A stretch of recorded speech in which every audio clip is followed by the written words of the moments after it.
કેન્દ્રીય ગૃહ અને સહકારિતા મંત્રી આજે રાત્રે આવશે અમદાવાદ। કેન્દ્રીય મંત્રી અમિત શાહ આજે મોડી રાત્રે અમદાવાદ પહોંચશે।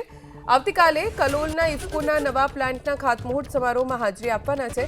ઇફકોના નવા પ્લાન્ટનું ગૃહમંત્રી અમિત શાહના હસ્તે ખાતમુહૂર્ત કરવામાં આવશે। અમિત શાહના આગમનને લઈને તૈયારીઓ પણ શરૂ કરી દેવામાં આવી છે। અમિત શાહ આજે મોડી રાત્રે અમદાવાદ ખાતે પહોંચશે અને ત્યારબાદ આવતીકાલે તેમના અલગ અલગ કાર્યક્રમો છે, જેમાં કલોલમાં ઇફકોના નવા પ્લાન્ટના ખાતમુહૂર્તનો કાર્યક્રમ છે, જેમાં કેન્દ્રીય મંત્રી અમિત શાહ હાજરી આપવાના છે।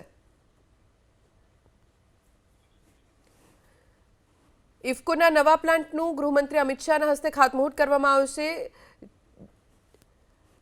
કાર્યક્રમમાં તેમની સાથે હોદ્દેદારો અને પદાધિકારીઓ પણ હાજરી આપશે।